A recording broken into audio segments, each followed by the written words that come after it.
అందరికీ నమస్కారం అండి. మన ప్రయాణం మొదలెట్టినప్పటి నుంచి టికెట్లు ఇచ్చే అబ్బాయితో గొడవ, తర్వాత ట్రైన్ ఎక్కిన తర్వాత టీ ఇచ్చే అబ్బాయితో గొడవ. ఆ టీ వేడి వేడి టీని తీసుకెళ్ళి మనం ఆ గుండెంకలు గుండె మీద పోస్తాం, అదంతా వేరే విషయం. తర్వాత బాత్రూంలో గొడవ, టీసీతో గొడవ, ఇలా చాలా గొడవలు అయ్యాయి. ఇజ్రాతో గొడవ, ఇవన్నీ అయ్యాయి. ఇవన్నీ పార్ట్ 1 వీడియోలో ఉన్నాయి, చూసి ఎంజాయ్ చేయండి. సో ఇప్పుడు ఈ ప్రయాణాన్ని కంటిన్యూ చేద్దాం. నాకు చాలా చిరాకు వచ్చి తలుపు దగ్గరికి, ట్రైన్ తలుపు మొత్తం ఆ డోర్ దగ్గరికి వచ్చేసి కూర్చున్న ప్రశాంతంగా ఉంటుందని. సో కాసేపటికే ట్రైన్ ఆగింది. ఒక పెద్ద మనిషి ఇన్సర్ట్ చేసుకొని మొత్తం మంచి నీట్గా తయారైపోయి ట్రైన్ ఎక్కారు. General compartment ఎక్కేశారు. సో ఎక్కి నా పక్కకే వచ్చి కూర్చున్నారు. కొంచెం ప్లేస్ ఉంది, అక్కడ ప్లేస్ లేదు. నేను కొంచెం అటు ఇటు సర్దుకొని ఆయనకి ప్లేస్ ఇవ్వడం జరిగింది. సరే అదే పెద్ద ఆయన ప్లేస్ ఇస్తే ఇంకొంచెం జరుగు బాబు అన్నాడు. సరే అని జరిగాను. ఇంకొంచెం జరుగు బాబు అన్నాడు. సరే అని జరిగాను. బాబు ఇంకొంచెం జరిగితే నేను ఈ బ్యాగ్ పెట్టుకుంటా. నాకు కోపం వచ్చేసి, సార్ ఇక్కడ మనుషులు కూర్చోడానికి ప్లేస్ లేకపోతే మీరు బ్యాగ్ పెట్టుకుంటారా అని చెప్పేసి గట్టిగా అరిస్తాను. ఆ మాటకి ఆయన అర్థ అయిపోయి, నేను లెక్కల మాస్టర్ని, నేను ఒక ప్రైవేట్ స్కూల్లో లెక్కలు చెప్తుంటాను, నాకు ఇదేనట్టు నువ్వు ఇచ్చే రెస్పెక్ట్ అన్నాడు. రెస్పెక్ట్ కాదు సార్, ఇక్కడ ప్లేస్ లేదు. మీకు నేను రెస్పెక్ట్ అనేది స్కూల్లోనో కాలేజీలోనో ఎక్కడైనా ఇవ్వగలను, కానీ రైల్వే స్టేషన్లో జనరల్ కంపార్ట్మెంట్లో ఎలా ఇవ్వమంటారు, ఇక్కడ నాకే ప్లేస్ లేదంటే మీకు ఎలా ఇవ్వాలి అని చెప్పేసి నేను గట్టిగా అరిసాను. సో ఇద్దరి మధ్య కొంచెం సేపు గొడవ అయింది. తర్వాత సార్ ఏమో కొంచెం పెద్ద మనసు చేసుకొని, సార్లు కాబట్టి కొంచెం క్షమిస్తారు, అందులో లెక్కల మాస్టర్ అంట, లెక్కలు అంటే నాకు మస్తు భయము. సో అక్కడిగా కూర్చున్నాం. ఈలోపే ఒక అమ్మాయి వచ్చింది. సార్ నేను మీ స్టూడెంట్ సార్, నన్ను గుర్తుపెట్టారా, నా పేరు నేల అని చెప్పేసి సార్తో పరిచయం చేసుకుంటాయి. సరే అమ్మ మంచిది, ఎక్కడికి వెళ్తానో అని చెప్పేసి అడిగారు. వాళ్ళిద్దరి మధ్య ఏదో 2 నిమిషాలు మాట్లాడుకున్నారు. సరే అమ్మ అని చెప్పేసి సార్ కూర్చుంటారు. ఆ అమ్మాయి సైలెంట్గా ఉండాలి కదా. ఎంతకి లెక్కల మాస్టర్ అయితే మాత్రం ఈ అమ్మాయిలతో ఇదే వచ్చిన గొడవ. మనకి ఏది నచ్చదో అదే చేస్తుంటారు. లెక్కల సార్ దగ్గరికి బుక్ కొట్టుకొని వచ్చి, సార్ నాకు ఈ డౌట్ ఉంది, యాక్చువల్గా నేను ఇప్పుడు చదువుకుంటున్నా అక్కడ విండో సీట్ దగ్గర అని చెప్పేసి చదువుకుంటుందంట, లెక్కలు చేస్తుందంట. మరీ ఘోరం కదా. మనకు కానీ విండో సీట్ దొరుకుతాయి, మంచి లవ్ సాంగ్స్ పెట్టుకొని ఆ లొకేషన్ మొత్తం చూసుకొని ఎలా ఎంజాయ్ చేస్తాం. కానీ ఈ అమ్మాయి చూడండి, అక్కడ విండో సీట్ దగ్గర చదువుకుంటుందంట. మరీ కామెడీ. మీకు ఏదో డౌట్ వచ్చిందంట లెక్కల్లో, ఈ సార్ని అడుగుతుంది వచ్చి. సో ఆ సార్ ఏమో అది ఇది చెప్పాడు. అటు ఇటు చూసాడు, నన్ను క్వశ్చన్ అడిగాడు. ఏమాయ్ 2 లక్షల రూపాయలు మన దగ్గర ఉందనుకోండి, అది 3 రూపాయలకు వడ్డీకి ఇస్తే నెలకి ఎంత వడ్డీ వస్తుందో చెప్పోయ్ అని చెప్పేసి నన్ను అడిగాడు. నాకా లెక్కలంటే చెడ్డ చిరాకు. ఈరేంటి ఇలాగని అడుగుతానని చెప్పేసి కొంచెం భయపడ్డాను. ఆడు చూస్తే అమ్మాయి ఉంది, నా పరువు పోద్దామని చెప్పేసి ఇక చేతి వేలుతో లెక్కడం మొదలెట్టాను.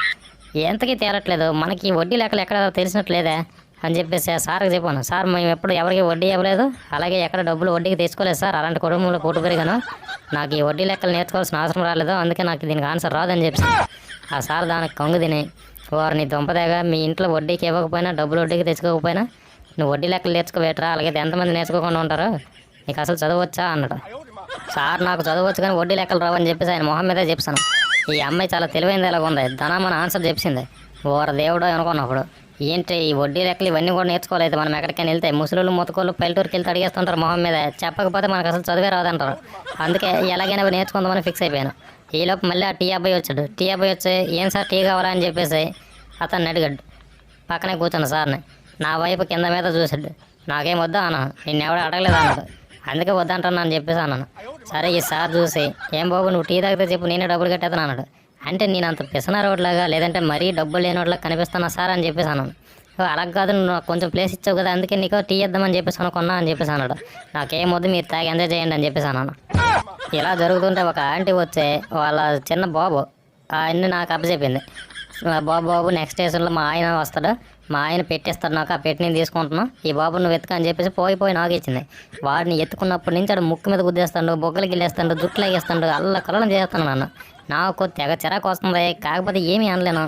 సరే ఇక చూసాను అంటే మీ ఆయన ఇంకెంతసేపు వస్తుంది, వచ్చేసరికి టైం పట్టేది కదా, అంతవరకు మీరే ఎత్తుకొని నన్ను చంపేసేటట్టు ఉన్నాడు, నేను హైదరాబాద్ వెళ్ళేటప్పుడు చచ్చిపోయేటట్టు ఉన్నాను, ఇన్ని పట్టుకుంటూ కొడేస్తానని చెప్పేసి ఆంటీకి ఆ పిల్లని కొంచెం ఇప్పించాను.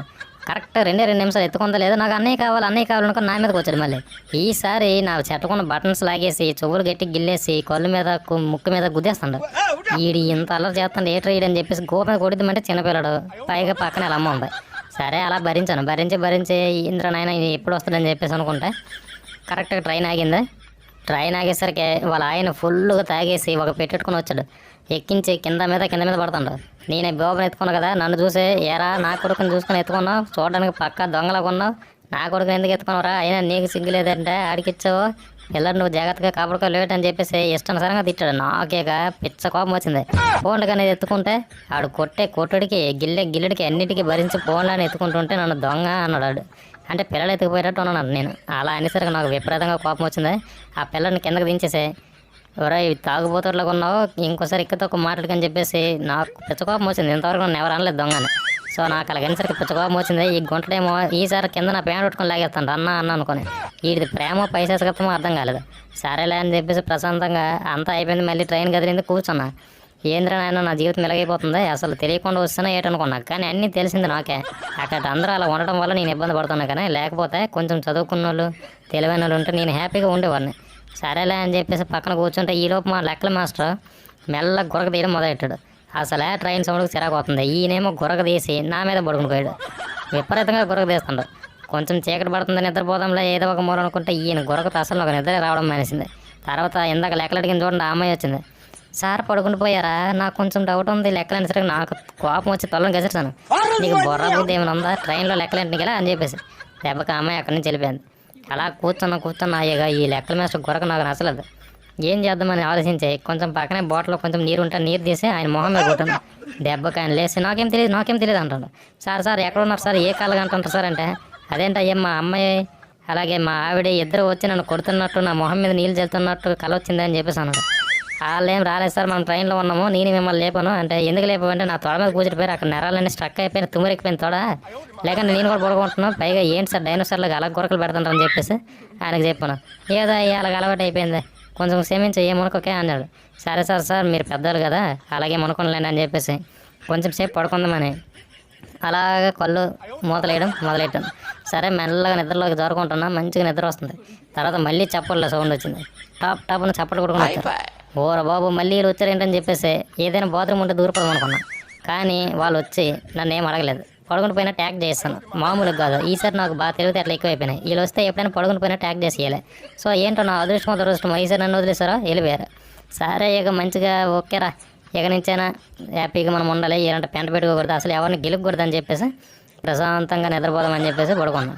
సరే పడుకున్న 2 నిమిషాలకి ఆ పక్కన ఇంకో చిన్న పాప ఉంది, ఆమె ఏడుపు స్టార్ట్ చేసింది. ఒకటే గోల, ఏడుపు. చిన్నపిల్లలతో మీకు తెలిసింది కదా, విపరీతంగా ఏడుస్తుంది. ఇక ట్రైన్ మొత్తం సైరన్ బెల్లగా గోల అయిపోయింది. చూసాను ఆమె ఇంతకే అంతకే ఆపదు. వెళ్ళి ఆడిద్దామా అంటే ఏమనుకుంటారో ఏదో తలనొప్పి.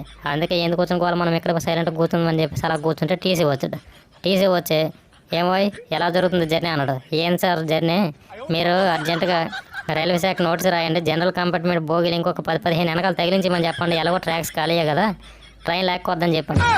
ఎటకరాలు బాగా మాట్లాడుతున్నావు నువ్వు, అన్ని బోగిలు లేకపోవడానికి ఎలాగేముండదు, నీకు అంతకి కావాలంటే రిజర్వేషన్ చేసుకో అన్నాడు. రిజర్వేషన్ అనుకుని ఎందులోకి ఎక్కిసాను, లేదంటే ఇందులో ఎవడ ఎక్కుతాడని చెప్పేసి ఆయనతో రివర్స్ కౌంటర్ వేసాను. ఆయనకి నీతో మాట్లాడడం కష్టం లేదని చెప్పేసి లెక్కల సార్ దగ్గరకు వచ్చి ఆయన ఎక్కడ తీసుకుని వెళ్ళిపెట్టు. మళ్ళీ అలాగ కొంచెం సేపు పడుకుందామని అలా రెస్ట్ తీసుకొని మెల్లగా చేరబడుతుంటే మళ్ళీ కడుపులు గుడగొడమన్నది.